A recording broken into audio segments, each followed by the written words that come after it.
All Things Motoring International is owned and brought to you by SA's most trusted online vehicle platform, CHANGECARS. Our name says it all. Whether you're looking to sell, need advice, need finance, or need insurance, CHANGECARS has you covered.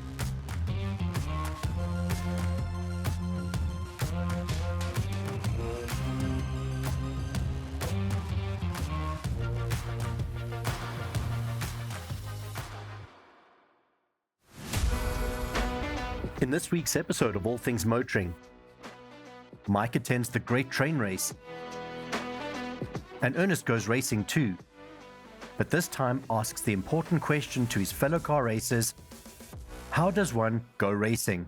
This is a show all about racing.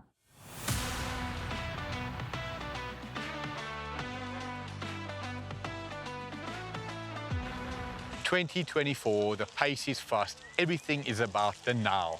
Let's go back in time. I'm going to grant you one wish. You can choose a period that you'd like to be part of. For me, there's no question. It ain't the Middle Ages, it ain't the Dark Ages, it ain't medieval times. For me, it's the late 1800s, early 1900s, till around about 1930. A time of grace, quality, think Titanic, think luxury train travel. However, to help you make your decision, the genie Mike is granting you a wish for. We put it over to the voice in the sky.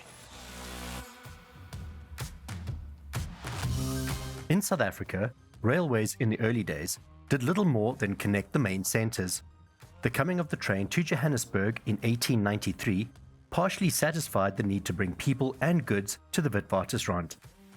But the real problem was the transportation of these to their final destinations in the city centre and suburbs. Although this problem was relieved by carts and wagons, they were painfully slow and had many disadvantages. The solution to this was, of course, the car. The first motor car seen in South Africa was a 1.5 horsepower 1896 Benz Veretta, which a Pretoria merchant, John Percy Hess, had imported from Germany, brought by rail from Port Elizabeth and exhibited at the Berea Park in Pretoria on the 4th of January 1897. The little northern Cape town of Calvinia also saw its first car in 1901, owned by a Mr. Yates. By 1907, a lightweight Ford Model N, with a low price and same basic layout as the later Model T, was being demonstrated at country shows around South Africa, and a number were sold. Even though the car became man's main form of transport, the lure, luxury and grace of a train ride will always remain special. So now that we're on the same page, we're at Heidelberg train station in Gauteng, a beautiful old station. What is today about? Today is what they call the Great Train Race. The Great Train being the Rovos Rail steam train, which you're about to see come into shot. An amazing, amazing piece of South African history, part of the South African culture. If anybody's yearning for a five-star experience, we know the Blue Train. However, Rovos Rail, you're right on that level.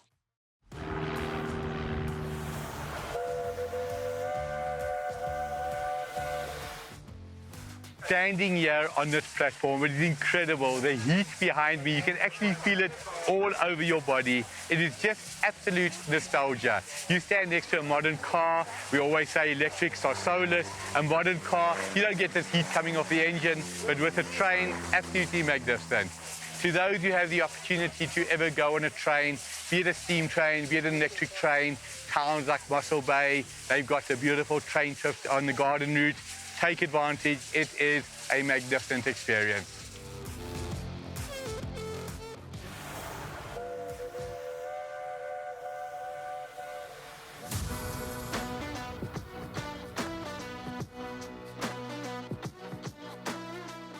Ford Ranger, Toyota Hilux, GWMP series, you are the standout buckies in the South African market.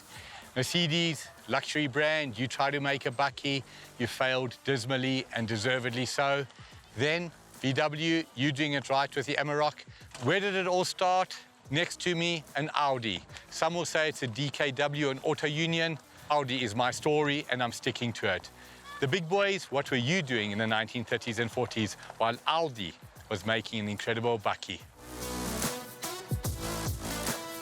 Skulk, you're the proud owner of this incredible vehicle. Roughly mid-1950s, what are we looking at? Yeah, so this is a original 1955 DKW. It was my grandfather's bucky when he purchased it for farming. Wow, so he bought it brand new? Brand new. Wow. So then my father also used it for a bucky for farming. He was actually going to varsity with it. That's incredible. What is it like to own a vehicle like this, Skulk? Well, it's a very nice family heirloom to have and something to keep in the family. It's a very expensive hobby because the maintenance and the little things that you should maintain on the bucky is quite unique to get. So now for. when you talk about maintenance, is it out of its maintenance plan? Is it still under maintenance plan? Just out of the maintenance. Just out. 66 years out. 60 years, yeah. Now you talk about on the road and driving it. What is it like on the road? Small little engine, I imagine about 1,000 cc's? Yes, 1,000 cc, two-stroke. Driving is fine, it's two-stroke. It pulls away nicely. When one thinks of two-stroke, you only think of a 50cc motorbike, in my opinion, or a lawnmower. You go fill this up with fuel, mark 'em full. While filling up, you must have your mix, your 1 to 40 mix. Yeah. So you put in the petrol and then you put your two-stroke in the tank, and then while you're driving, it shakes up, and then you've got your two-stroke petrol running. Now, 69 years, you've had it in the family. The kids want it, but don't you think it's time to sell it to the host of all things motoring? No, not yet, no. You are thinking about it. No, it stays in the family. You can't put money on it. Skulk, you're a very lucky man, and deservedly so. Wishing you and the future owners of this the very best. Appreciate you speaking to us.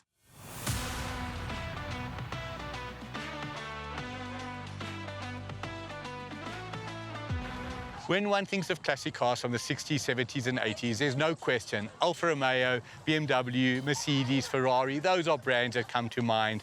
However, Volvo has also got some standout products. When I think of Volvo, I think of the 144 and the 164. Behind us is a 1960s Volvo P1800S Carrot Camper from Tom Camper Motors. Tell us about this incredible machine. Oh, thanks a lot. Yeah, this is one of Tom Camper's rebuilds. What we do is we buy them and then we renew them inside, make them better, but outside they stay exactly as original as can come. Well, as you came in, I looked at this vehicle, and the one thing that stood out was it looks original, immaculate condition, but you talk about refurbishing them. What goes into refurbishing the inside? Well, the inside on this one, we were very lucky. I found a brand new set of upholstery. I think it was in Holland. Wow. So that was very, very lucky. So to me, the inside actually makes a car. When you've put 50 years into a brand, you deserve all the success. Wishing you and your brother the very best. Here's to the next 50. Thanks very much. And all the best to you. Thanks a lot. Thanks, Jason.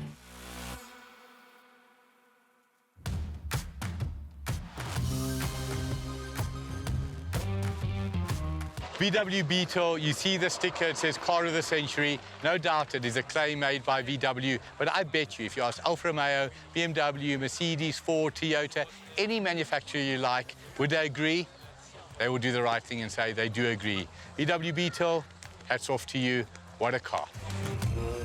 Coming up after the break, Ernest is back at Kyalami, but this time asks some important questions to his fellow car racers. I'm single, but I have 2 children. But my mom takes care of them. But their dad isn't paying child support. But I work. But the money is not enough. Are you looking to sell? Visit Change Cars and click on the Selling tab.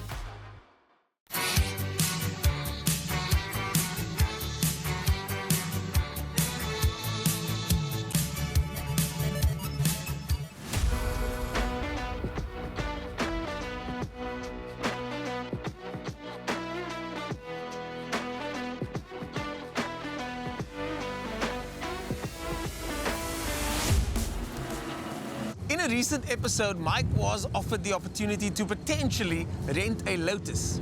And with that in mind, I thought, what better way to introduce the concept of motorsport to you guys out there, some of our viewers, by answering a question that I get asked all the time.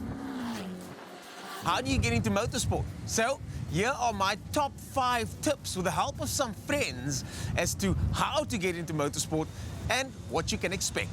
Let's go.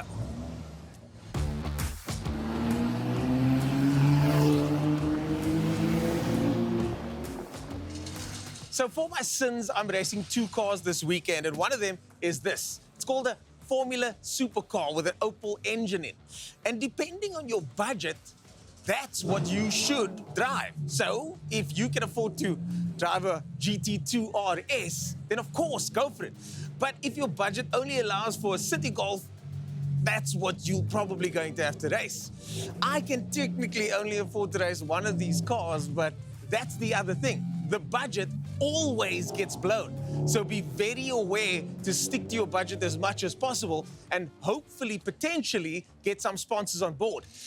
And that brings me to tip number 2.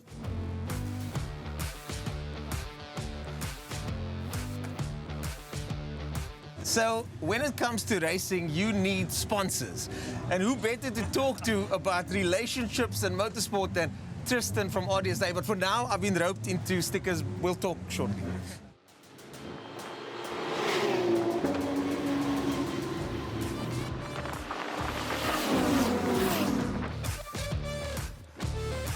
Tristan, now that my work is done, I know that you guys do a lot of driver training. In fact, you're my driver training team, RDSA, Race Driver South Africa, best in the land as far as I'm concerned.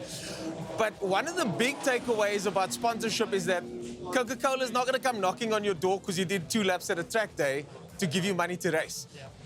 There's the R word. What is that? Relationships. Yeah. So it's a big one, especially in the small sport that we have here in South Africa. It's a very elitist sport, let's say, so it's very hard to access it. I'm so glad that you said it so that I didn't have to. No, look, it's very hard to access it, unfortunately, and so it's all about relationships. So who you know, when someone sees you at the track, all means a world of difference when you've got friends and buddies and corporates that come involved and stuff like that. It's all about who you know. And the who you know thing, it sounds like it's unfair, but that's just the way it is. Unfortunately, it's life as well. I mean, people get certain jobs because of who they know. So it's the same here. You get sponsors, and when you do, you just have to be super fortunate and lucky for it, and just build the relationships as you go along. And look after those relationships, because I've been guilty of my first sponsorship, Points Quality, rest in peace. I threw that sponsorship away because I was young and dumb and didn't realize how lucky I actually was to have that. What do you do to nurture your relationships? So my relationship with Racing Spirit started with, we were training. So from RDSA, they approached us as clients. And from clients, we built that relationship onwards, and now we've got a full-on team, and I'm racing again. So it's all it's about, so yeah. Well, there you go, folks, relationships. Next up, we're going to speak to someone that's been on the show before, Neon the Toy, and ask him why he thinks the BMW platform is one of the best platforms to get started in. I think you can agree on that one. Yes, for sure. We're in BMs now. We love it. He just changed, okay, all of a sudden. Yeah, we just upgraded from a Nissan 350Z to an M3. Game changer. Well, enjoy the M. Cool, thank you.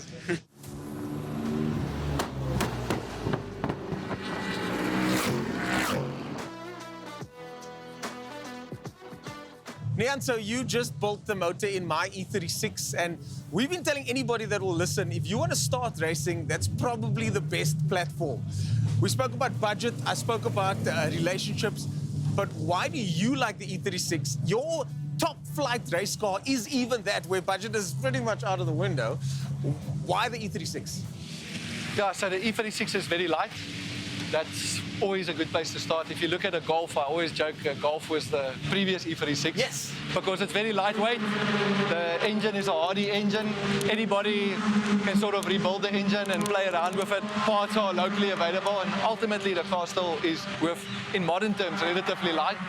Compared to other cars, obviously it's rear-wheel drive. What else can you drive? It's rear-wheel drive that's got a decent amount of power.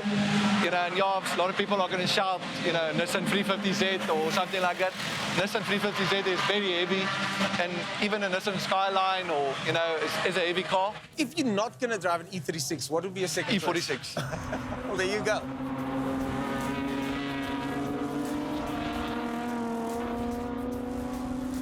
So E46 is definitely handling slightly better, especially obviously if you can get to an M3 chassis, because there's so much that's nice about it. But even E46, same basis.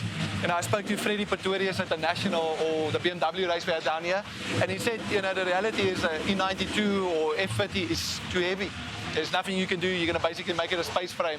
By the time it's a usable weight. Well, there you go, folks, from NDT themselves, E36, E46. Those are your entry-level choices, but it doesn't have to be entry-level.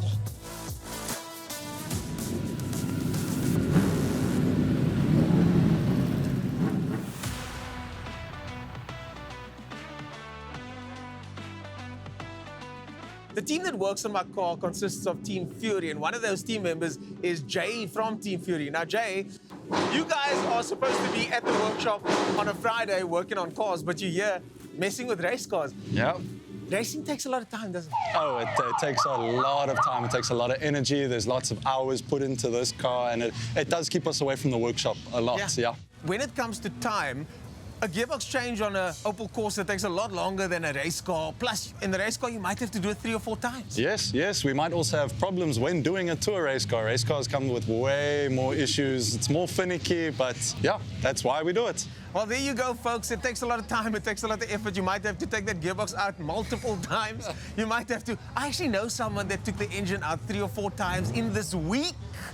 It takes a lot of time, okay? Just trust us. If you've got an hour every day, that's not enough.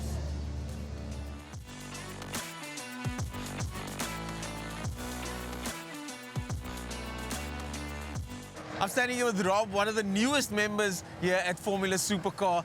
And Rob, one of the things that we want to talk about that's number 5 on our list is friendship. And I think you and your team and guys like Dexter and the guys at Garage 38 really exemplify what friendship is about when it comes to motor racing. Because you guys are always working on the cars together. Yeah, sure. Through late nights, Brad, myself, Kyle, all of us rally together to get this car running, get it to the track, just to help build up the numbers. Especially, I managed to pick up some sponsors. Nice. The train station, Franco Flach, helped me with some weights that I needed for the car. Jamie Hall, MGA Racing, they helped me with some fuel for practice. And we spoke about this in the week. The relationships are important. That's one of our other points. Yeah, that's all the relationships that we've built through the years. I come from bike racing into cars, and they are all bikers that are now interested in different facets of motorsport. So you're representing them here to come kick the butts of the car guys? Is that what's going on? We try. So far, I've only ever gone out on this car twice. So. Yeah, but it's early days. It's a difficult car to drive. Yeah. But again, just getting back to when you guys send updates to the group, it's always the boys are at the factory together. Yeah, at the factory together, late nights. Not necessarily working on your car, working on the other car or the other car. Yeah, because everyone needs a hand. To do anything on this car, it's a 2-man job. Take the body off, at least a 2-man. So you need friends. It's all about relationships and friendships in the sport. There you go, folks, and that concludes our 5 tips for motorsport. Remember, I think the most important one, make some friends. Or they'll come. Yeah.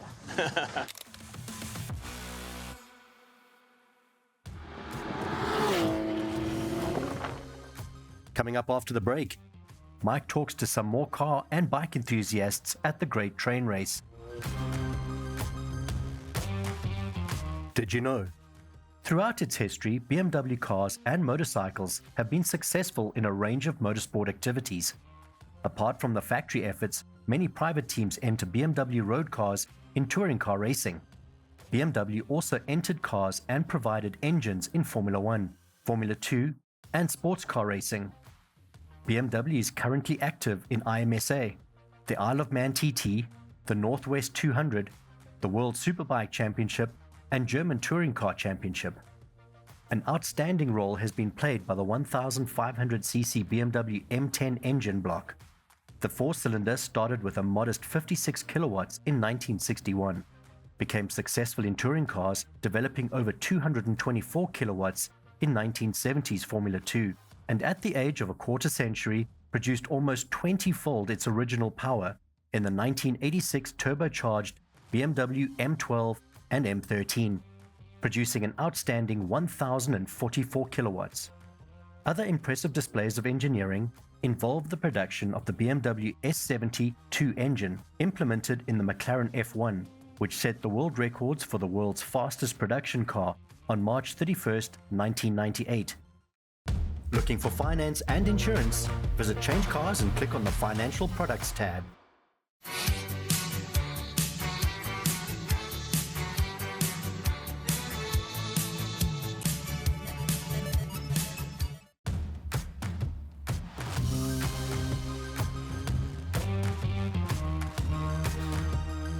When it comes to iconic names in motorcycles, there's no question. Yamaha, Honda, Suzuki and Kawasaki are standout, as are Ducati and BMW. However, for me, the absolute standout is Harley-Davidson. Who does not dream of a Harley? In front of me, a 1947 big twin Harley-Davidson.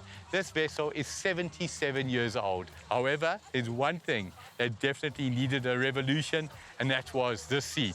This looks like a seat from a bicycle. Not an evolution, a revolution was indeed needed, taking the term getting back into the saddle to the next level. However, to learn more about this standout brand, we hand it over to the voice in the sky. Harley-Davidson is an American motorcycle manufacturer, headquarters in Milwaukee, Wisconsin, United States. 4 men founded the Harley-Davidson Motor Company. The company first operated from a small shed in Davidson's family backyard.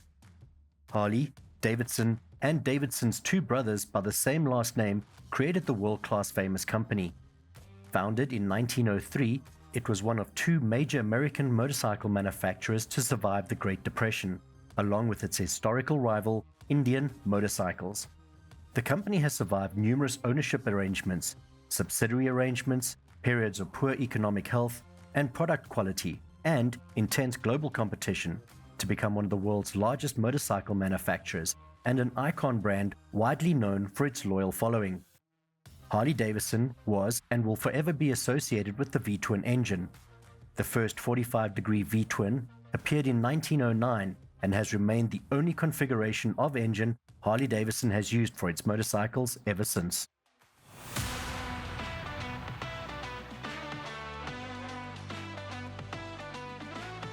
When one thinks of mainstream motorcycles, there's 2 things that comes to mind.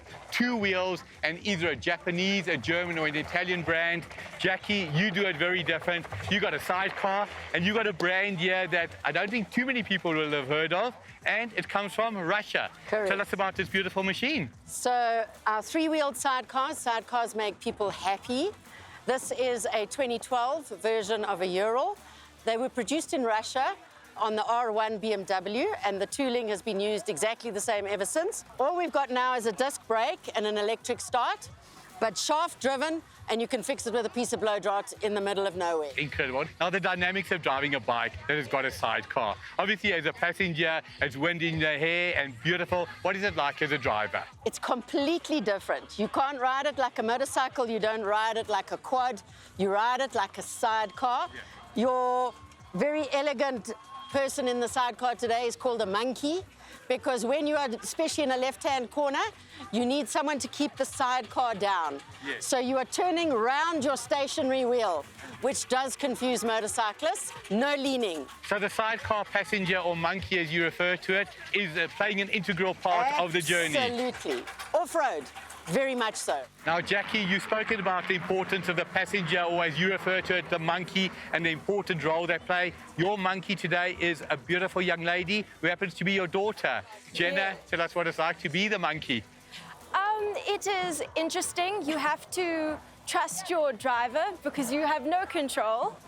And you often are hanging on and leaning out to counteract the weight. When we do a lot of the racing, it does get very wild and very fun, but I have been doing it since I was 4 with my mum, so there's no one else I'd rather have. It's been amazing speaking to both of you, and one day I hope to have the privilege of being your monkey. With pleasure.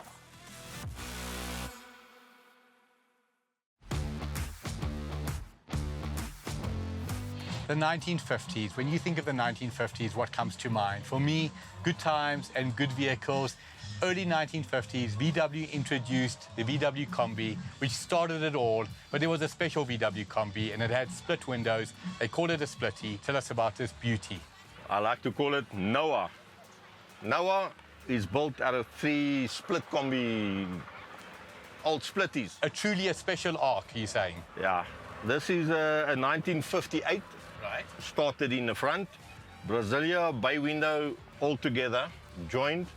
It's 1.5 meters longer than a standard splitty. You know, the splitty came from the two windows that open. And then you get they call it the safari windows. Right. Safari windows is a front that opens. So that's the best aircon that you can get. Clearly this is a passion, but it's more than just a passion. It's also a business. Tell us about that. Beat-up Tech started about 15 years ago, myself and a partner, Johan Odia. We just built a vehicle for Shield Car Care, Shield Chemicals. Of course. Everything is being cared after with Shield products, which is beautiful. So now I've got a question for you, and you know the answer. Your favorite TV show, is it All Things Motoring? Simple yes or no? No, it's not. It's All Things Motoring. Let's go for a drive.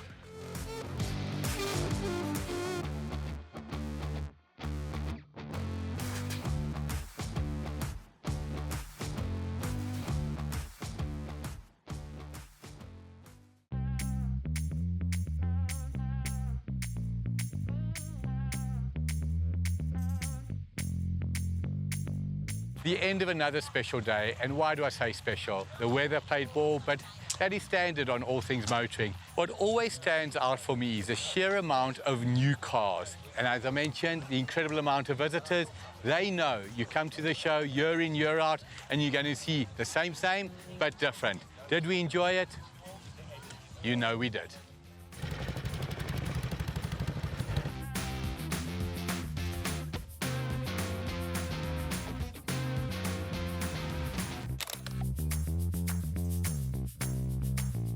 Here is the screen top tip of the week. Sniff test. Use scented air fresheners strategically placed to give your car its own significant scent. Before you buy a second-hand car, screen it. It's what smart people do. Coming up next week on All Things Motoring, Mike visits Vantage Fine Auto Art and talks automotive art.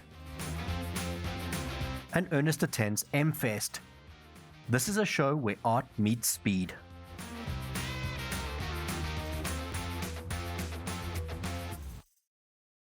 Pierre, we're not just sitting in any splitty, we're sitting in an extra special one. I like to call it... Sorry. Who's Lime Property? I've never heard of them. Lime Property, they sponsor the Power Series for Killarney now. I didn't know that. Yeah. Hi, my name is Forrest. Jason, come to me one year. Now that Mike has... Sorry. My name is Forrest Gump, and I am driving... That day on, if I was going somewhere, I was running. There you go, folks. That's what Neanderthal himself has to say about that. We start again from there. I want to chat to you. The name says it all. You specialize in Nissan, Toyotas, and Hondas. Yeah, we like Hondas and so on, you know. They're a bit slow. Joel from Speed and Sound, you know, he likes Hondas. He likes the slow stuff. And All Things Motoring has just lost a fan. Joel, sorry to see you go. But tell us more about VW Tech. Show me the hands thing. So when we talk, I don't know what I'm supposed to do with my hands. Yeah, like that. I'm not sure what to do with my hands. Be good just to hold them down by your side. Yeah, great. That feels right.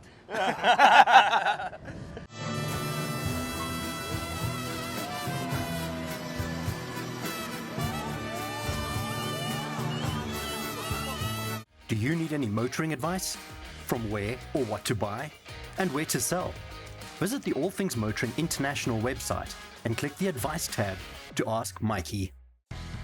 All Things Motoring International was brought to you by SA's most trusted online vehicle platform, CHANGECARS. Our name says it all. There is no safer online vehicle platform. That's not an opinion, that's a fact.